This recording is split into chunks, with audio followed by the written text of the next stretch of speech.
тухайн нэг эсэнийхээ асуултыг ойлгосон хэсэг дээр нэг шалгуур тавьдаг учраас IELTS эсэн дээр 1 2 дугаар хэсэг дээр шалгуур тавьдаг учраас тухайн хүний оноо дийшилдэггүй талтай байдаг. Ихэнх хүмүүс маань task 1-ийг төдийлөн тоодоггүй. Одоо юу гэдэг яг л task 2-ыг их өндөр оноотой гэж боддог. Эдгээр балансд хийж буюу яг хинцүү амжилттай ээжиж хүссэн зорилгод оноогоос хүрдэг байна гэсэн. Тэгэхээр ер нь бол IELTS TOEFL бэлдэн гэдэг маань ерөөсөө өдөр тутмын бэлтгэлийн үр дүнтэй. Чиний зорилго чинь чамаас ийм хичээл зүтгэл тэсэр хатуучлыг шаардж байгаа юм чинь одоо яа их вэ тийм ээ? Ихэнх шалгалт өгж байгаа хүмүүс маань яадаг вэ гэхээр нөгөө нэгээс 2 минут гэдэг нь бодоод идэг байхгүй байн. Цагаа зохицуулах бол чиний үүрэг бол биш. Энэ IELTS яг ярианы хэсэг дээр ялангуяа ярих, унших хэсэг дээр бол санаа олно гэж айгүй хэцүү байдаг байхгүй. Тийм ээ. Хотлоо ярмаар байсан чинь санаа нь олдож өгдөггүй. Тэр шалгалтын номыг бол одоо юу гэдэг юм те нөлмөсч болгоно. Дээр нь хоол асгана, бацчж үзэн иймхүү байдалтай байна. Англиар сурах тийм амархан байсан бол гоё шүү. IELTS TOEFL бэлдэх одоо хамгийн эхний алхамбууд нь юу вэ таны бодлоор хаанаас эхлэх ёстой вэ? Одоо би хэлний оноог академик төвшөнд одоо шалгуулъя гэж бодож байгаа хүн хаанаас эхлэх ёстой вэ хамгийн түрүүнд? За ер нь бол IELTS TOEFL бэлтгэхээс өмнө бид ерөнхий англи төвшин C1 төвшин буюу гүнзгий шатанд хүрэх хэрэгтэй.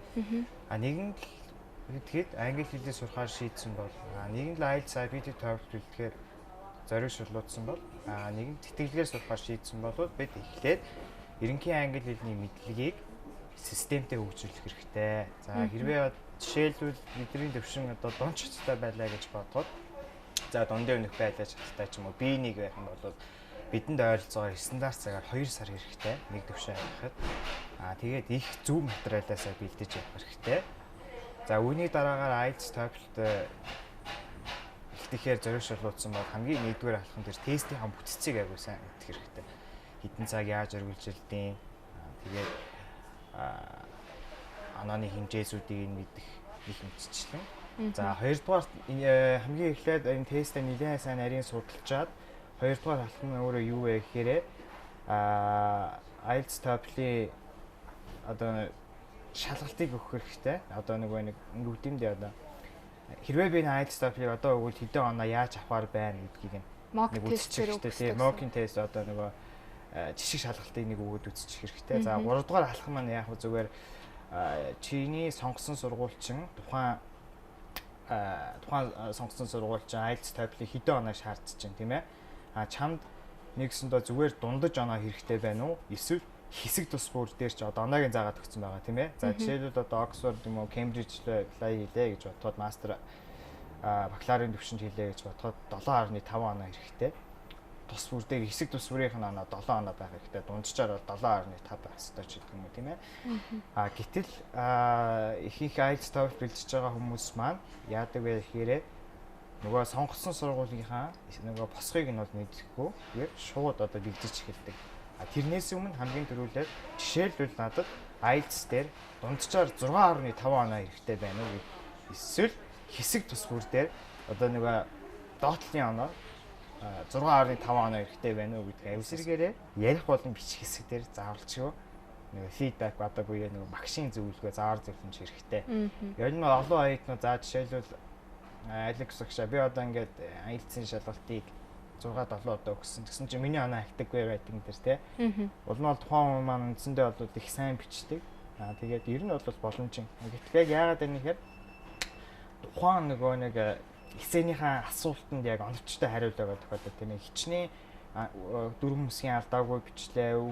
Одоо өдгөн бензин төвшинч юм магадгүй бичлээ гэж бодоход тухайн нэг эсэнийхээ асуултыг ойлгосон хэсэг дээр нэг шалгуур тавьдаг учраас IELTS эсэн дээр 1 2 дугаар хэсэг дээр шалгуур тавьдаг учраас тухайн хүний оноо дийшилдэггүй талтай байдаг. Тэгээд маш олон удаа try хийгээд одоо ордлого хийгээд байна. Гэсэн мөртлөө нөгөө оноо нахтаггүй. Яа юутай холбоотой нэхээрээ нэгсэндээ мэрэгжлийн багшийн заавар зөвлөмж таа. Би хаана алдаад байна? Би юуг анхаарах цааш нь стоп ч гэдэг юм уу те. Нэг 7 оноо хэрэгтэй байдаг гэтэл оноо 6.5 заримдаа 6 оноо үзүүлчихэд байдаг тийм ээ. Жохон тийм хэцүү байдаг учраас энэ writing дээр бол бид бичих чадвар дээр ялангуяа мэрэгжлийн багшийн зөвлөгөө ер нь бол хэрэгтэй гэсэн хэсэг. За тэгээд ярианы хэсэг дээр ярианы хэсэг дээр түгээмэл асуудлууд бол бидэнд тэр практикийг их дутуу байдагтай холбоотой байна. Яагаад гэх юм бол энэ маань өөрөө их идэвхтэй чадваруудын яг бичгтэй адилхан. Нөгөө нэг унших сонсох бол пассив буюу идэхгүй чадварууд гэж ярьдаг. Энэ ярих бичих бол идэвхтэй чадвар. Ийм учраас бид аль болохоор Lights TOEFL ялангуяа хэлж байгаа юм бол тэр практик гэдэг зүйлийг аягүй сайн хийх хэрэгтэй. Жишээлбэл IBT TOEFL дээр бол ядаж микрофонтой харьцаа сурчих хэрэгтэй тийм ээ. Микрофоноо нэг ядаж ирүүнийхээ доор байлгах ам дээр яг аваад барьчихна ч гэдэг юм. Их ам дээр бол гэж сонсогдоод нөгөө нэг шалгах жогч их түүхтэй санагдаж байна тийм. Иймэрхүү байдлаар доод хэл. Наацхан. За тэгээд IELTS дээр бол бид нэр ярианы хэсэг дээр бол face to face буюу шалгах жогчтой бид амьд ярилцаг өрнүүлдэг. Ийм учраас хичнээн сайн тухайн англи дээр ярьдаг. Яг ингээд цагаад удаад ихээр бас паник тохиолдод их байдаг байхгүй тийм ээ. Одоо юу гэдэг чинь ингээд мэдхгүй би ингээд гасан жоохон сандраад ингэчлээ гэдэг юм уу тийм. Энэ тохиолдолд тэр нөгөө стрессийг ч гэдэг юм уу тэр сандралыг давахын тулд бид нэр ойролцоогоор нэг 10 шалгалт төхөөс 14 хоногийн өмнө болж өгөөл яг унгаа англи хэлтэй хүнтэй ярьчих хэрэгтэй. Эцсэх юм бол зүгээр найз нь хэрэгтэй. За бүр боломжгүй ажилттай байдаг бол өөрийнхөө дуу хоолойг рекорд хийгээд тэгээд одоо яаж тэр яг процессыг яаж явуулж чинь гэхээр одоо энэ YouTube-аас хайлт YouTube-аас асуулт хариулаа өөр хоолой рекорд хийгээд тийм ээ. Иймэрхүү байдлаа нэг ер нь бол тасралтгүй ер нь бол IELTS TOEFL бэлдэн гэдэг маань ерөөсөө өдөр тутмын бэлтгэлийн үр дүн л байна. Яагаад гэвэл чиний зорилго чинь чамаас ийм хичээл зүтгэл тэсэр хатуучлыг шаардж байгаа юм чинь одоо яа их вэ тийм ээ. Аль болохоор одоо юу гэдгийг ундахны ойрыг хөрвслөх ч юм аль болохоор их тэр цагийг их сайн ухаалгаар зарцуулаад тэр шалгалтуудад бэлдэх хэрэгтэй. Яа оюутнуудын хувьд ажил мэргэжлийн хүрээнд ч юм тэр бидэрт бол цагаа зохицуулах хэрэгтэй юм байна. За тэгээд ахаад тэр жишг тестийг өгөөд мэргэжлийн багшаас зөвлөгөө авчих хэрэгтэй. Тэгээд IELTS-ийн ялангуяа за speaking хэсэг маань ярианы хэсэг маань 3 хэсэгт хуваагддаг. За тэгээд 3 хэсэгт хуваагдаад ойролцоогоор 12-аас 15 минутын хугацаанд үргэлжилдэг. За энэ дээрээс бол ялангуяа тэр 2 дугаар хэсэг дээр одоо 2 дугаар хэсэг маань ойролцоогоор 3 минут үргэлжилнэ. Энэ дээр яг юу болдог вэ гэхээр чамд нэг topic card өгнө. Topic card өгөө тэрнийхэн дагуу чи 1 минутанд бэлдээд 1-2 минутын турш ярих байгаа. Гэтэл ихэнх шалгалт гэж байгаа хүмүүс маань яадаг вэ гэхээр нөгөө нэг 1-2 минут гэдгийг бодоод идэг байхгүй байн. Гэдэг айгүй бага хугацаа гэж бодчихдаг. Тэгэхээр яг үүндээ бол энэ яриа, лекц тавих, ихтгэл тавих 1-2 минут маш хангалттай хугацаа байдаг. Орчноо бүрдүүлэх нь хамгийн чухал ер нь ямар ч хэлний шалгалтын дээр. За энэ тохиолдолд яг би юу зөвлөх вэ гэхээр одоо бидний хамгийн түгээмэл хэрэглэл бол Facebook болсон сошиалс тийм ээ. За ихэнх залуучууд маань голчтын хэрэгтэй мэдээлэл авч чаддаг том цөөхөн гэж хувьдаа боддог. За англи хэлний орчингоо ер нь бол одоо бид нэрт онлайн ертөнц гэж байгаа, офлайн ертөнц гэж байгаа. Офлайн хэр бидний амьдрал одоо ингээд амьдрал үргэлж байгаа. Онлайн гэхээр тэр сошиал медиа ч амьдарч хэлээд байна тийм ээ. За гэтэл яаж Facebook-ийг одоо зорилгодоо нийцүүлж, яаж зорилготой холбож ашигтай байдлаар ашиглаж болох вэ гэдэг юм те. Энэ тохиолдолд за нэгдүгээр Google гэж нэг юм байгаа тийм үү. За Google-с одоо хамгийн эрэлттэй байдаг 100 Facebook page ч гэдэг юм уу те, мэдлэг өгдөг ч гэдэг юм уу. Тэр бүгднийг сайхан хайгаад лайклчих хэрэгтэй гэсэн. За тэгээд болж өгвөл жоохон зоригтойгоор найз нөхдөөө ч гэдэг юм уу те. Аль эсвэл нэг танихгүй хүмүүсийг одоо тэр нийсвитэн дээр дүүрэхгүй тулд unfriend хийдэг маа ихэд unfollow гэж хэрэгтэй. Тэгвэл хэрэглэхээр үг мэдээлэл өгөх болчихно те. Офлайн ертөнцийн тэр чигтээ Монгол social онлайн ертөнцийн тэр чигтээ Монгол байхаар бас ер нь бас нэг жоохон сонир сонсогдож шүү дээ тийм ээ. Тэгэхээр ядаж нэг Facebook-а нэхэд нэг баахан нэг англиар байвал бас нэг зүгээр юм тийм ээ. За тэгээ хоёрдугаар тэр шүтдэг ч гэдэг юм уу хүндэлж чаддаг одоо олонний танил хүмүүс эсвэл одоо дуучин одууд ч гэдэг юм уу тэр бүгдийн official page-үүдээ бүгднийг дагаад тэнгуут нэг янз бүрийн нэг мэдээ зэдээ оруулсан тэр Facebook page чинь тэнд дор янз бүрийн нэг маргаан болно тийм тэнгуут нь тэр маргаанд нь мөрчлөө орох хэрэгтэй байхгүй тийм ээ. Тунган англитэй асууд яаж гоё тэр expression-үүдийг яаж тэр илэрхийлж чинь ч гэдэг юм уу тэр бүгд маргаанд нь оролцож чадахгүй ч гэсэн ч гэдэг юм уу тийм. Иймэрхүү байдлаар Facebook-ийг бол ашиглаж болж байна. За мөн дээрэс нь өдөрт нэг ойролцоогоор нэг 2-4 цаг бэлдээд авах үндэ хангалтгүй байдаг. Тэгээ зарим тохиолдолд бид ч бас үндсэндээ яг төлөвлөгөөнийхэн дагуу бас байж чаддаггүй. Ийм учраас яах ёстой вэ гэхээр ядчил орой болгон тэмдэглэлтэй байх хэрэгтэй гэсэн. Англи хэл дээр тэмдэглэл тийм ээ. Огт хийж үзээгүй бол дахиад Google ороод тэр жишээгээ хараад биччих. Хэдэн үйлдвэр нийлэлээ биччих. Тэгсээрэл чи нэг жаахан нэг хүнчиг бичдэг болох гэдэг шүү дээ тийм ээ. За мөн дээрээс нь болж өгөх юм бол тэр бид нар юу гэх анхаарах хэрэгтэй. Одоо их хөгжим сонсдог болсон байгаа нэг үе байтга тийм ээ. Ер нь чихвчгүй байгаа байсан байх. Энэ тохиолдолд одоо өөрийнхөө дуртай дууныхаа үгийг хийж их одоо оролдлох ч гэдэг юм те. Янз бүр айлгал хипхоп моболоос жоохон хэцүү байна. Тэгэхээр тийм учраас нэг жоохон тийм софт ч гэдэг юм уу тэр одоо R&B stage 7 хоногт одоо ингээд яг бодоод үзэхэд за унтдаг цагаас тооцоод үзэх юм бол нэг цагууд гарч ирнэ гэсэн. Тэр цагийнхаа хичнээн хувийг англи хэл дээр зарцуулж үзчихнэ гэдгээл ойлгож байгаа. Тэр хувь чи их байвал бага байвал угаасаа бага байна гэсэн тийм. Тэгэхээр одоо болохоор за ингээд би алхмуудаа ерөөхдөө хийчлээ. Одоо бэлдэж эхлэх гэж байна. Тэгээ хүмүүс одоо жишээлбэл өмнө нь шалгалт өгж үзээгүй хүмүүс бол хаанаас эхлэхээ, ямар номноос эхлэхээ, эсвэл би сургуулийн дэвд очих хэрэгтэй юу, багш нар дээр очих хэрэгтэй юу гэдэг дээрээ сайн мэдтгүү. Энэ дээр та нэг зөвлөгөө өгөөч. Жишээлбэл дөнгөж бэлдэж эхэлж байгаа хүмүүс одоо энэ юу гэдэг гүнзгий төвшөнд мэдлэг нь одоо language skill-ийн гүнзгий төвшөнд орсон хүмүүс ямар материалыг сонгож хэдий хэрэг хугацаанд бэлдвэл одоо яг өөрийнхөө зорж байгаа хоног авах боломжтой байд юм бэ? За үндсэндээ бол сургалтын төвд бол тухайн хүний цагийг хэмж өгж байна. Тэгээд найдарт арга техник, стратеги бол зааж өгнө. Мэргэжлийн багшийн удирдлагын доор. Ялангуяа хин нэгний за хоёр тустай ойлголт энэ да энэ хин нэгний одоо нэг хэлний чадвар гүнзгий төвшөнд бас байлаа гэдэг. Эсвэл нэг сургалтын төв гүнзгий төвшинг дүүргчлээ гэдэг. Яг гүнзгий төвшин бол үнэхээр биш. Тий. Тэгэхээр background гэж яриад тэр background нь хөвгөлттэй болсон бол бэлтгэх ёстой байх нэ. Тий. Ядчилж айлц тавл бэлтгэхээс өмнө болио гэхэд нэг доотлон 3 ном уншчих хэрэгтэй байхгүй тийм ээ. Тийм тэгжиж чиний нөгөө яриад байгаа энэ чинь бод биелээ болно. Тэрнээс биш одоо юу гэдэг шууд одоо айлц тавл бэлдээ сургалтанд суугаад тэгээд өссөн оноогоо гэх юм бол ер нь бол тэр нэг 90% талдаа бүтэхгүй оролдлого болно гэж хэлж ойлгож байна. Lead background-аас. Гэхдээ магадгүй зүгээр тэр одоо чадварчлаг багш нар ч байдаг юм уу тэр багш нар болж их юм бол тестол гэдэг зэргийг авчих ч гэдэг юм уу те.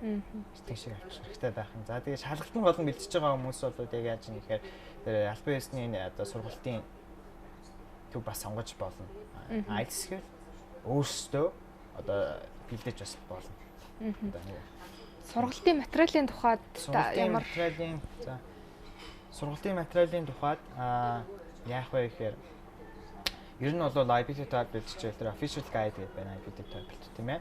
За мөн дээрээс нь IPT tablet бэлтэж байгаа хүмүүс тэр миний пэйж байгаа шүү дээ тийм. Тэр пэйжэн дээр ингэж тэгж бэлдээрэй гэсэн дэлгэрэнгүй за би бас IELTS дээр ч гэсэн тийм. Ер нь бол аль болохоор албан ёсны материалаас бэлдэх хэрэгтэй. Энэ дээрээс нэмэрлээд янз бүрийн хүмүүсийн одоо suggest хийсэн сурагчдын нэмэлтээр ажиллах хэрэгтэй. За тэгэхээр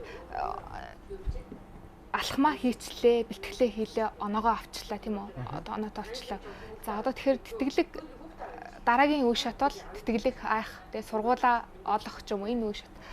За тэгэхээр тэтгэлэг ханаас олох вэ, яаж олох вэ гэж зөндөө олон материалууд, зөндөө олон юмнууд байгаа. Тэгвэл тэтгэлэг хайхтаа яг таны зүгээс бид нар одоо оюутнууд яг юуг анхаарах хэрэгтэй юм бэ? Юун дээр алдах гэдэг вэ? Эсвэл одоо гэдэг заримдаа буруу хэсгээс читдэгч байж магадгүй шүү дээ оюутнууд. Тэгэхээр энэ тал дээр та ямар зөвлөгөө өгөх вэ?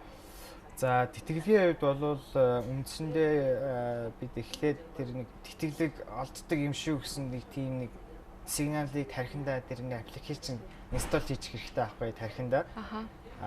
Тэгсэн тохиолдолд яг бид нар тэр тэтгэлгээ тууштай хөөцөлдөж чадна. Тэгэхгүй бол маш олон залуучууд дундаас нь илбэг байдаг. Тэгээ нэг мэтгэд өгсөөд, нэг мэтгэд амьдралдаа гараад, нэг мэтгэд гэр бүл зохиогоод ингээд нэг гойн мөрөдлийн талаар болчих тохиолдолоос би. За тийм учраас хамгийн түрүүлийн сэтгэл зүйн бэлтгэл ялангуяа энэ одоо өөртөө одоо юу гэмдэ тэтгэлэг би авч чадна.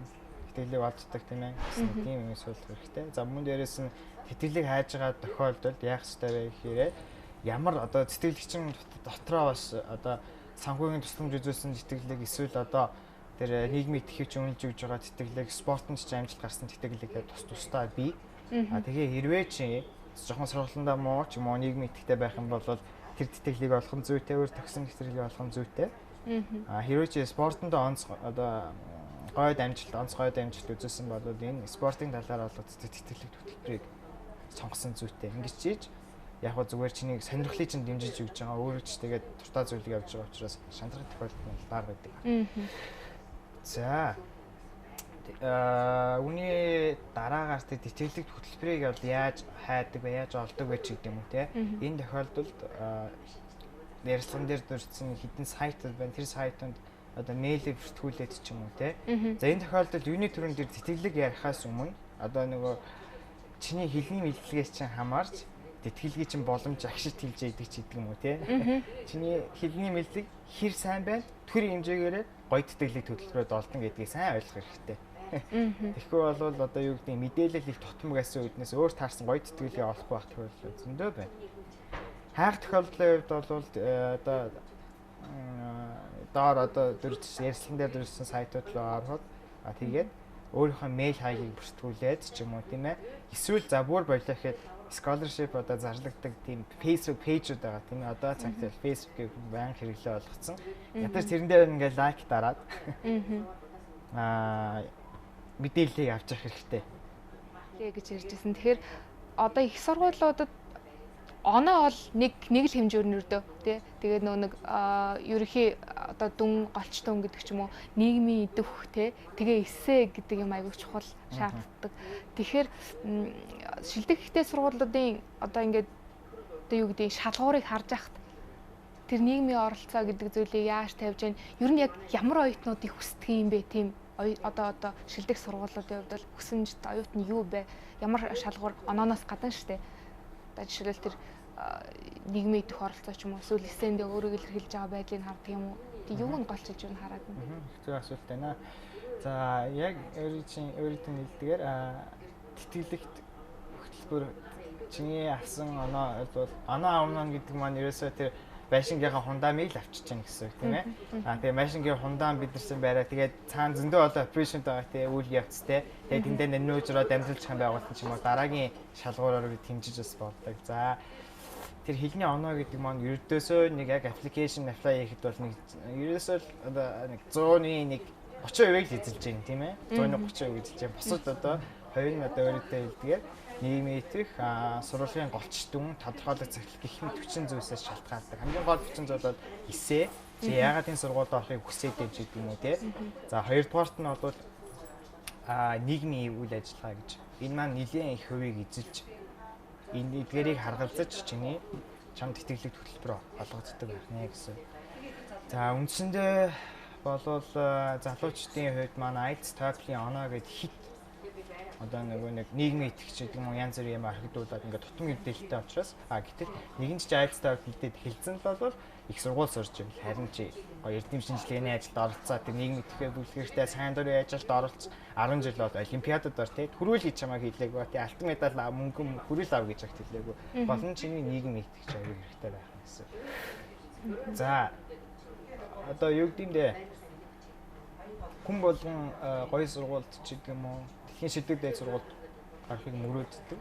Гэтэл үндэ таарсан одоо юу гэмдэ тийм нэг өөрийн орны сэтгэхүй бас хадгалж чаддаг байх юм. Яагаад тэгэхээр за жишээлбэл би Кембрижийн их сургууль байлаа гэж бодъё л да тийм ээ. За энэ Янзуул гэдэг хүн хэлний оноонд тулгаад авсан бай. За IELTS дээр 8.5 оноо авсан байна. За тэгээд нэг нийгмийн ажилтан за яг хуу их сайн бичсэндээ яг боломж юм. Гэтэл би эсээгч уншлаа. Гэсэн чинь Янзууд бол Монголоос ирсэн юм байна. Монголоос ирсэн. За тэгвэл энийг одоо манай сургуульд нэг арай өөр сэтгэхүй бүрдүүлж магадгүй. Тийм учраас энэ сонгох магадлал арай нэг дээр болно доо тийм ээ. Гэтэл нөгөө Янзууд гэдэг хүний бичсээсээ маань тэр Америк, Европын сэтгэхүйгээр бичигдсэн байдаг учраас манай сургуульд ашиггүй болчихж байгаа. Тийм үндсэндээ бол миний тэгээд Нэмзүүл тэгээд гоё улаан айл нь бол хэрэггүй үндсэндээ одоогийн нөхцөлд бол ногоон айл юм хэрэгтэй. Тэр ногоон айлмыг хацхад Монгол гэдэг нэг тийм сэтгэхүй тийм нэг тийм background тийм байх хэрэгтэй гэсэн. Тийм. Ер нь одоо эхлээд л одоо бид нэр тэр эсэг бичгээс өмнө ядаж байна. Түүхийн хэмжээнд бичигдсэн гайхамшигтай уран зохиолын номнууд байна тийм ээ. Түүхэн одоо уран зохиолын бүтээлч юм тий. Энийг нэг таамаг гэж. Түүхэн хэмжээ уран зохиолын бүтээл Манан Будан, Жэпөрөга Манан Будан зүрхний хилэн гэдэг эдрийг нэг агуулсан уншиж хэрэгтэй байна тийм ээ. Ер нь бол заавал унших гэж зөвлөмөр байна тийм. Тэгжээч тэр нэг ихтэй сургууль тэгээд арай тэр зорилгоч арай бодит болох юм уу да тийм ээ. Тэрнээс биш бол ер нь бол ийм Мондөг Америк, Европ одоо жишилдэг тэр сургуульд ирсэн тэндээсээ эдээсээ гэдэг уншиж байгаа хооронд баг нэг тань эхлээд нэг зүгээр манай бүхэн зүрхний хэл ингээд Монгол зүг үг хэлдэг те нэг тим имийг нэг тийм цаанаас нэг тийм нэг олоод авчаасаа тэгээд тэр эсээгээ бичвэл арай илүү сонгогдох магадлал өндөр. Яагаад тэгэхээр дэлхийн шилдэг сургуулиуд аль болохоор олон газараас ирсэн үндэсний бүрдүүлж илүү сургуулийнхаа нэр хүндийг дээшлүүлэх ч юм уу те янз бүрийн байдлыг одоо сайжруулахыг боддог учраас их олон common зүйл бол хэрэггүй гэсэн. Чи нэг ногоо айлын байх хэрэгтэй.